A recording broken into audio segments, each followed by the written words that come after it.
I'd like to tell you about the strangest secret in the world. Some years ago, the late Nobel Prize-winning Dr. Albert Schweitzer was being interviewed in London, and a reporter asked him, "Doctor, what's wrong with men today?" And the great doctor was silent a moment, and then he said, "Men simply don't think." It's about this that I want to talk with you. We live today in a golden age. This is an era that man has looked forward to, dreamed of, and worked toward for thousands of years. But since it's here, we pretty well take it for granted. We in America are particularly fortunate to live in the richest land that ever existed on the face of the earth, a land of abundant opportunity for everyone. But do you know what happens? Well, let's take 100 men who start even at the age of 25. Do you have any idea what will happen to those men by the time they're 65? These 100 men who all start even at the age of 25 believe they're going to be successful. If you ask any one of these men if he wanted to be a success, he'd tell you he did. And you'd notice that he was eager toward life, that there was a certain sparkle to his eye, an erectness to his carriage, and life seemed like a pretty interesting adventure to him. But by the time they're 65, 1 will be rich. 4 will be financially independent. 5 will still be working. 54 will be broke. Now think a moment. Out of the 100, only 5 make the grade. Now why do so many fail? What has happened to the sparkle that was there when they were 25? What's become of the dreams, the hopes, the plans? And why is there such a large disparity between what these men intended to do and what they actually accomplished? When we say about 5% achieve success, we have to define success. And here's the best definition I've ever been able to find. Success is the progressive realization of a worthy ideal. If a man is working toward a predetermined goal and knows where he's going, that man is a success. If he's not doing that, he's a failure. Success is the progressive realization of a worthy ideal. Rollo May, the distinguished psychiatrist, wrote a wonderful book called Man's Search for Himself. And in this book he says, the opposite of courage in our society is not cowardice. It is conformity. And there you have the trouble today. It's conformity, people acting like everyone else without knowing why, without knowing where they're going. Now think of it. In America right now, there are over 18 million people 65 years of age and older. And most of them are broke. They're dependent on someone else for life's necessities. Now, we learn to read by the time we're 7. We learn to make a living by the time we're 25. Usually by that time, we're not only making a living, we're supporting a family. And yet by the time we're 65, we haven't learned how to become financially independent in the richest land that has ever been known. Why? We conform. And the trouble is that we're acting like the wrong percentage group, the 95 who don't succeed. Now, why do these people conform? Well, they really don't know. These people believe that their lives are shaped by circumstances, by things that happen to them, by exterior forces. They're outer-directed people. A survey was made one time that covered a lot of men, working men, and these men were asked, "Why do you work? Why do you get up in the morning?" 19 out of 20 had no idea. If you ask them, they'll say, well, everyone goes to work in the morning, and that's the reason they do it, because everyone else is doing it. Now let's get back to our definition of success. Who succeeds? The only person who succeeds is the person who is progressively realizing a worthy ideal. He's the person who says, I'm going to become this, and then begins to work toward that goal. I'll tell you who the successful people are. A success is the school teacher who's teaching school because that's what he or she wants to do. The success is the woman who's a wife and mother because she wanted to become a wife and mother and is doing a good job of it. The success is the man who runs the corner gas station because that was his dream. That's what he wanted to do. The success is the successful salesman who wants to become a top-notch salesman and grow and build with his organization. A success is anyone who is doing deliberately a predetermined job because that's what he decided to do deliberately. But only 1 out of 20 does that. That's why today there isn't really any competition unless we make it for ourselves. Instead of competing, all we have to do is create. You know, for 20 years, I looked for the key which would determine what would happen to a human being. Was there a key I wanted to know which would make the future a promise that we could foretell to a large extent? Was there a key that would guarantee a person's becoming successful if he only knew about it and knew how to use it? Well, there is such a key, and I found it. Have you ever wondered why so many men work so hard and honestly without ever achieving anything in particular, and others don't seem to work hard and yet seem to get everything? They seem to have the magic touch. You've heard them say that about someone. Everything he touches turns to gold. And have you ever noticed that a man who becomes successful tends to continue to become successful? And on the other hand, have you noticed how a man who's a failure tends to continue to fail? Well, it's because of goals. Some of us have goals, some don't. People with goals succeed because they know where they're going. It's that simple. Think of a ship leaving a harbor, and think of it with the complete voyage mapped out and planned. The captain and crew know exactly where it's going and how long it'll take. It has a definite goal. Now, 9,999 times out of 10,000, it will get to where it started out to get. Now, let's take another ship, just like the first, only let's not put a crew on it or a captain at the helm. Let's give it no aiming point, no goal, no destination. We just start the engines and let it go. I think you'll agree with me that if it gets out of the harbor at all, it will either sink or wind up on some deserted beach, a derelict. It can't go anyplace because it has no destination and no guidance, and it's the same with a human being. Take the salesman, for example. There's no other person in the world today with the future of a good salesman. Selling is the world's highest paid profession, if we're good at it and if we know where we're going. Every company needs top-notch salesmen, and they reward those men. The sky's the limit for them. But how many can you find? Someone once said the human race is fixed, not to prevent the strong from winning, but to prevent the weak from losing. The American economy today can be likened to a convoy in time of war. The entire economy is slowed down to protect its weakest link, just as the convoy had to go at the speed that would permit its slowest vessel to remain in formation. That's why it's so easy to make a living today. It takes no particular brains or talent to make a living and support a family today. So we have a plateau of so-called security, if that's what a person's looking for. But we do have to decide how high above this plateau we want to aim. Now let's get back to the strangest secret in the world, the story that I wanted to tell you today. Why do men with goals succeed in life and men without them fail? Well, let me tell you something which, if you really understand it, will alter your life immediately. If you understand completely what I'm going to tell you from this moment on, your life will never be the same again. You will suddenly find that good luck just seems to be attracted to you. The things you want just seem to fall in line, and from now on you won't have the problems, the worries, the gnawing lump of anxiety that perhaps you've experienced before. Doubt, fear, well, they'll be things of the past. Here's the key to success and the key to failure. We become what we think about. Now let me say that again. We become what we think about. Throughout all history, the great wise men and teachers, philosophers and prophets have disagreed with one another on many different things. It's only on this one point that they are in complete and unanimous agreement. Listen to what Marcus Aurelius, the great Roman emperor, said. A man's life is what his thoughts make of it. Disraeli said this. Everything comes if a man will only wait. I've brought myself by long meditation to the conviction that a human being with a settled purpose must accomplish it, and that nothing can resist a will that will stake even existence for its fulfillment. Ralph Waldo Emerson said this, a man is what he thinks about all day long. William James said, the greatest discovery of my generation is that human beings can alter their lives by altering their attitudes of mind.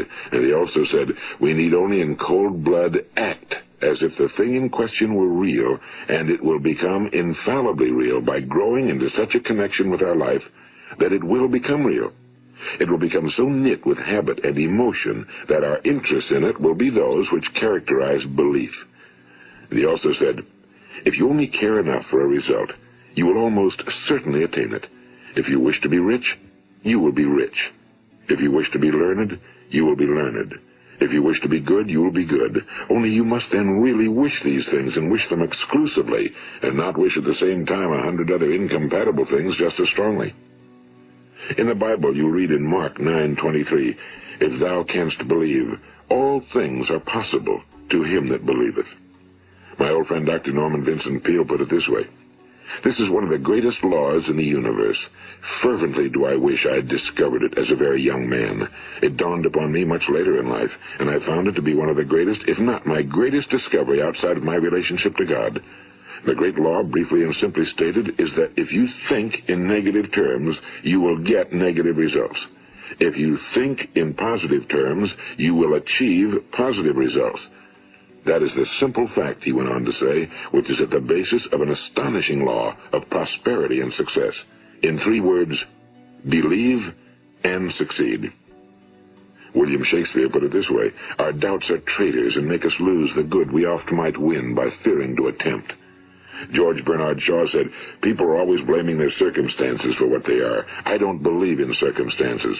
The people who get on in this world are the people who get up and look for the circumstances they want, and if they can't find them, make them. Well, it's pretty apparent, isn't it? And every person who discovered this for a while believed that he was the first one to work it out. We become what we think about. Now, it stands to reason that a person who's thinking about a concrete and worthwhile goal is going to reach it, because that's what he's thinking about, and we become what we think about. Conversely, the man who has no goal, who doesn't know where he's going, and whose thoughts must therefore be thoughts of confusion and anxiety and fear and worry, becomes what he thinks about. His life becomes one of frustration and fear and anxiety and worry. And if he thinks about nothing, he becomes nothing. Now, how does it work? Why do we become what we think about? Well, I'll tell you how it works as far as we know. Now, to do this, I want to tell you about a situation that parallels the human mind. Suppose a farmer has some land, and it's good fertile land. Now, the land gives the farmer a choice. He may plant in that land whatever he chooses. The land doesn't care. It's up to the farmer to make the decision. Now, remember, we're comparing the human mind with the land because the mind, like the land, doesn't care what you plant in it. It will return what you plant, but it doesn't care what you plant.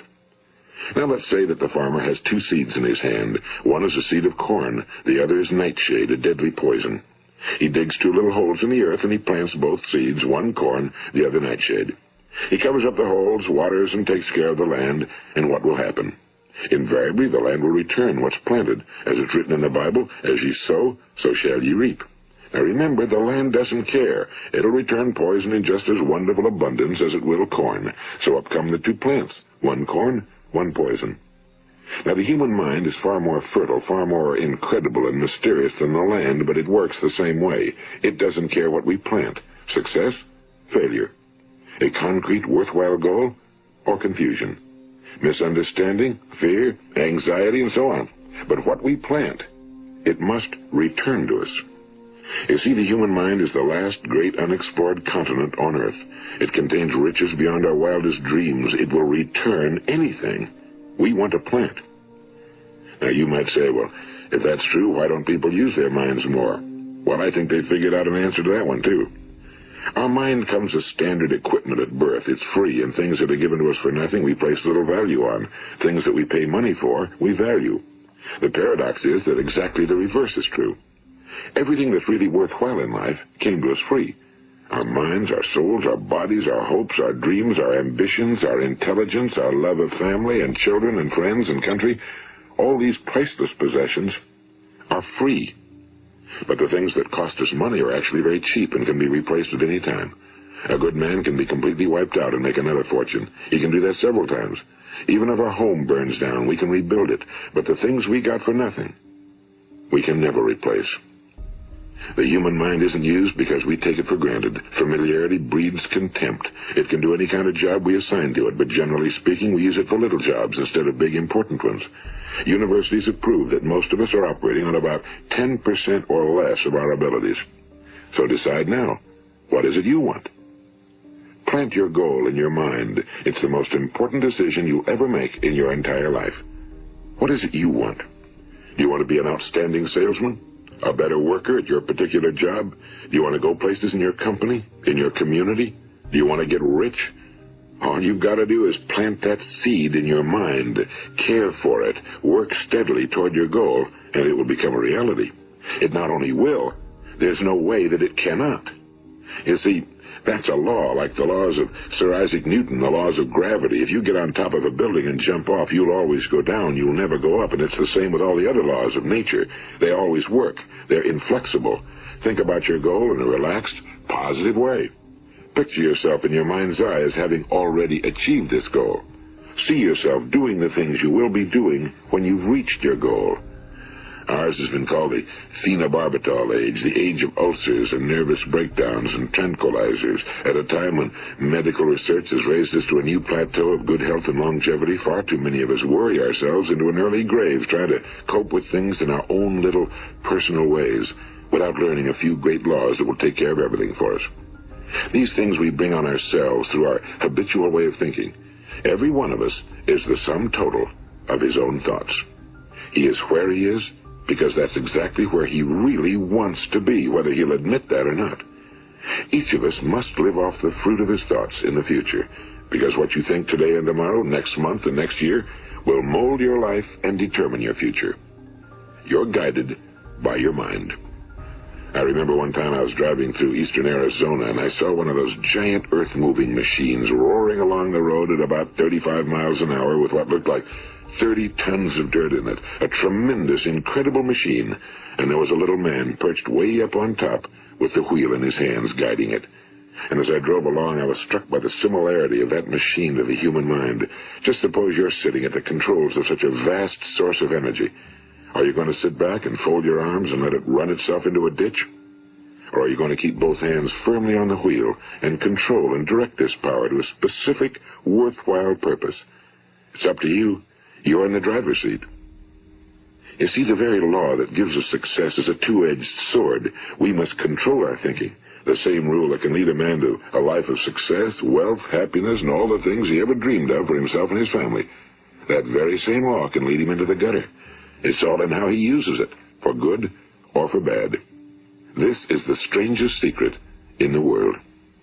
Now, why do I say it's strange, and why do I call it a secret? Actually, it isn't a secret at all. It was first promulgated by some of the earliest wise men, and it appears again and again throughout the Bible, but very few people have learned it, understand it. That's why it's strange, and why for some equally strange reason it virtually remains a secret. I believe that you could go out and walk down the main street of your town and ask one man after another what the secret of success is, and you probably wouldn't run into one man in a month who could tell you. Now, this information is enormously valuable to us if we really understand it and apply it. It's valuable to us not only for our own lives, but the lives of those around us, our families, employees, associates, and friends. Life should be an exciting adventure. It should never be a bore. A man should live fully, be alive. He should be glad to get out of bed in the morning. He should be doing a job he likes to do because he does it well. One time I heard Grove Patterson, the great late editor-in-chief of the Toledo Daily Blade, make a speech, and as he concluded his speech, he said something I've never forgotten. He said, "My years in the newspaper business have convinced me of several things. Among them, that people are basically good, and that we came from someplace, and we're going someplace. So we should make our time here an exciting adventure. The architect of the universe didn't build a stairway leading nowhere." And the greatest teacher of all, the carpenter from the plains of Galilee, gave us the secret time and time again. As ye believe, so shall it be done unto you. I've explained the strangest secret in the world and how it works. Now, on this side, I want to explain how you can prove to yourself the enormous returns possible in your own life by putting this secret to a practical test. I want you to make a test that will last 30 days. It isn't going to be easy, but if you'll give it a good try, it will completely change your life for the better. Now, back in the 17th century, Sir Isaac Newton, the English mathematician and natural philosopher, gave us some natural laws of physics which apply as much to human beings as they do to the movement of bodies in the universe. And one of these laws is that for every action, there is an equal and opposite reaction. Simply stated, as it applies to you and me, it means we can achieve nothing without paying the price. The results of your 30-day experiment will be in direct proportion to the effort you put forth. To be a doctor, you must pay the price of long years of difficult study. To be successful in selling, and remember that each of us succeeds to the extent of his ability to sell. Selling our families on our ideas, selling education in schools, selling our children on the advantages of living the good and honest life, selling our associates and employees on the importance of being exceptional people. To, of course, the profession of selling itself. But to be successful in selling our way to the good life, we must be willing to pay the price. Now, what is that price? Well, it's many things. First, it's understanding emotionally, as well as intellectually, that we literally become what we think about, that we must control our thoughts if we're to control our lives. It's understanding fully that as ye sow, so shall ye reap. Second, it's cutting away all fetters from the mind and permitting it to soar as it was divinely designed to do. It's the realization that your limitations are self-imposed and that the opportunities for you today are enormous beyond belief. It's rising above narrow-minded pettiness and prejudice. And third, it's using all your courage to force yourself to think positively on your own problem, to set a definite and clearly defined goal for yourself, to let your marvelous mind think about your goal from all possible angles, to let your imagination speculate freely upon many different possible solutions, to refuse to believe that there are any circumstances sufficiently strong to defeat you in the accomplishment of your purpose, to act promptly and decisively when your course is clear, and to keep constantly aware of the fact that you are, at this moment, standing in the middle of your own acres of diamonds, as Russell Conwell used to point out. And fourth, save at least 10% of every dollar you earn. It's also remembering that no matter what your present job, it has enormous possibilities if you're willing to pay the price. Now let's just go over the important points in the price each of us must pay to achieve the wonderful life that can be ours. It is, of course, worth any price. 1. You will become what you think about. 2. Remember the word imagination and let your mind begin to soar. 3. Courage. Concentrate on your goal every day. 4. Save 10% of what you earn. And 5. Action. Ideas are worthless unless we act on them. Now, I'll try to outline the 30-day test I want you to make. Keep in mind that you have nothing to lose by making this test and everything you could possibly want to gain. There are 2 things that may be said of everyone. Each of us wants something, and each of us is afraid of something. I want you to write on a card what it is you want more than anything else. It may be more money. Perhaps you'd like to double your income or make a specific amount of money. It may be a beautiful home. It may be success at your job. It may be a particular position in life. It could be a more harmonious family. Each of us wants something. Now write down on your card specifically what it is you want. Make sure it's a single goal and clearly defined. You needn't show it to anyone, but carry it with you so that you can look at it several times a day. Think about it in a cheerful, relaxed, positive way each morning when you get up, and immediately you have something to work for, something to get out of bed for, something to live for. Look at it every chance you get during the day and just before going to bed at night. And as you look at it, remember that you must become what you think about, and since you're thinking about your goal, you realize that soon it will be yours. In fact, it's yours really the moment you write it down and begin to think about it. Look at the abundance all around you as you go about your daily business. You have as much right to this abundance as any other living creature. It's yours for the asking. Now we come to the difficult part. Difficult because it means the formation of what is probably a brand new habit, and new habits are not easily formed. Once formed, however, it will follow you for the rest of your life. Stop thinking about what it is you fear. Each time a fearful or negative thought comes into your consciousness, replace it with a mental picture of your positive and worthwhile goal. And there will come times when you'll feel like giving up. It's easier for a human being to think negatively than positively. That's why only 5% are successful. You must begin now to place yourself in that group. For 30 days, you must take control of your mind. It will think about only what you permit it to think about. Each day for this 30-day test, do more than you have to do. In addition to maintaining a cheerful, positive outlook, give of yourself more than you've ever done before. Do this knowing that your returns in life must be in direct proportion to what you give. The moment you decide on a goal to work toward, you're immediately a successful person. You are then in that rare and successful category of people who know where they're going. Out of every 100 people, you belong to the top 5. Don't concern yourself too much with how you're going to achieve your goal. Leave that completely to a power greater than yourself. All you have to do is know where you're going. The answers will come to you of their own accord and at the right time. Remember these words from the Sermon on the Mount, and remember them well. Keep them constantly before you this month of your test. Ask, and it shall be given you. Seek, and ye shall find. Knock, and it shall be opened unto you. For every one that asketh receiveth, and he that seeketh findeth, and to him that knocketh it shall be opened. It's as marvelous and as simple as that. In fact, it's so simple that in our seemingly complicated world, it's difficult for an adult to understand that all he needs is a purpose and faith. For 30 days, Do your very best. If you're a salesman, go at it as you've never done before, not in a hectic fashion, but with the calm, cheerful assurance that time well spent will give you the abundance in return you deserve and want. If you're a homemaker, devote your 30-day test to completely giving of yourself without thinking about receiving anything in return, and you'll be amazed at the difference it makes in your life. No matter what your job, do it as you've never done it before for 30 days. And if you've kept your goal before you every day, you'll wonder and marvel at this new life you've found. Dorothea Brand, the outstanding editor and writer, discovered it for herself and tells about it in her fine book, Wake Up and Live. Her entire philosophy is reduced to the words, act as though it were impossible to fail. She made her own test with sincerity and faith, and her entire life was changed to one of overwhelming success. Now, you make your test for 30 full days.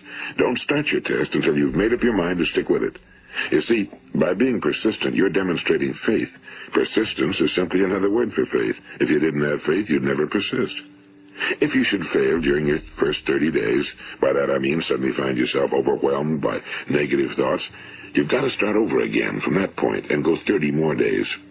Gradually, your new habit will form until you find yourself one of that wonderful minority to whom virtually nothing is impossible.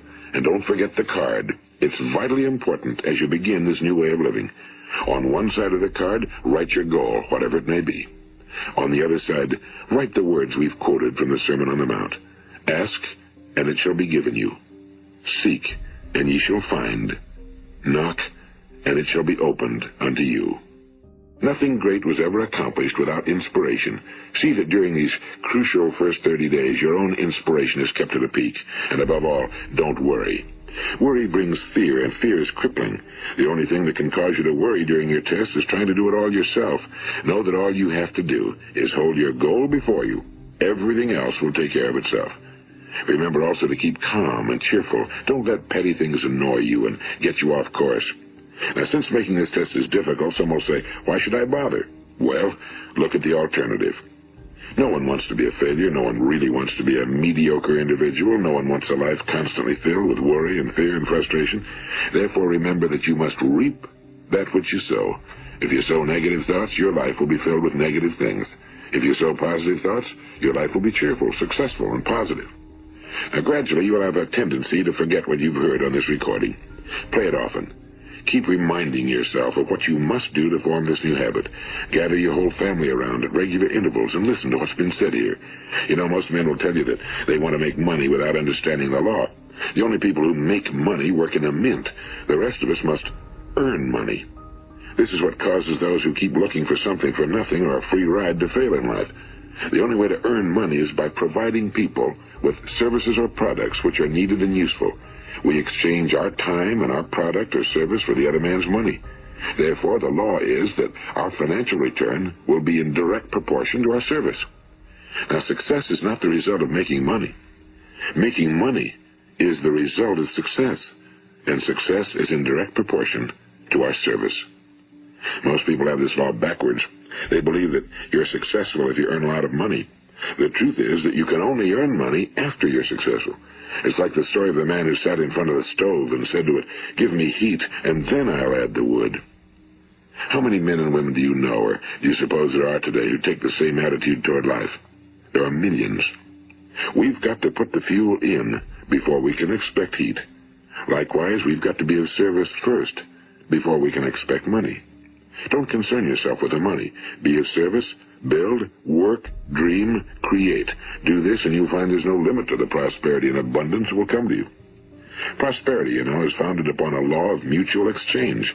Any person who contributes to prosperity must prosper in turn himself. Sometimes the return will not come from those you serve, but it must come to you from someplace, because that's the law. For every action, there is an equal and opposite reaction. As you go daily through your 30-day test period, remember that your success will always be measured by the quality and quantity of service you render, and money is a yardstick for measuring this service. No man can get rich himself unless he enriches others. Now, there are no exceptions to a law. You can drive down any street in America and from your car estimate the service that's being rendered by the people living on that street. Had you ever thought of this yardstick before? It's interesting. Some, like ministers and priests and other devoted people, measure their returns in the realm of the spiritual, but again, their returns are equal to their service. Once this law is fully understood, any thinking person can tell his own fortune. If he wants more, he must be of more service to those from whom he receives his return. If he wants less, he has only to reduce his service. This is the price you must pay for what you want. If you believe you can enrich yourself by deluding others, you can end only by deluding yourself. It may take some time, but just as surely as you breathe, you'll get back what you put out. Don't ever make the mistake of thinking you can avert this. It's impossible. The prisons and the streets where the lonely walk are filled with people who tried to make new laws just for themselves. We may avoid the laws of man for a while, but there are greater laws that cannot be broken. An outstanding medical doctor recently pointed out 6 steps that will help you realize success. 1. Set yourself a definite goal. 2. Quit running yourself down. 3. Stop thinking of all the reasons why you cannot be successful and instead think of all the reasons why you can. 4. Trace your attitudes back through your childhood and try to discover where you first got the idea you couldn't be successful, if that's the way you've been thinking. 5. Change the image you have of yourself by writing out a description of the person you would like to be. And 6. Act the part of the successful person you have decided to become. The doctor who wrote those words is a noted West Coast psychiatrist, Dr. David Harold Fink. Do what the experts since the dawn of recorded history have told you you must do. Pay the price by becoming the person you want to become. It's not nearly as difficult as living unsuccessfully. Make your 30-day test, then repeat it again, and each time it will become more a part of you until you'll wonder how you could ever have lived any other way. Live this new way and the floodgates of abundance will open and pour over you more riches than you may have dreamed existed. Money? Yes, lots of it. But what's more important, you'll have peace. You'll be in that wonderful minority who lead calm, cheerful, successful lives. Start today. You have nothing to lose, but you have a whole life to win. This is Earl Nightingale, and thank you.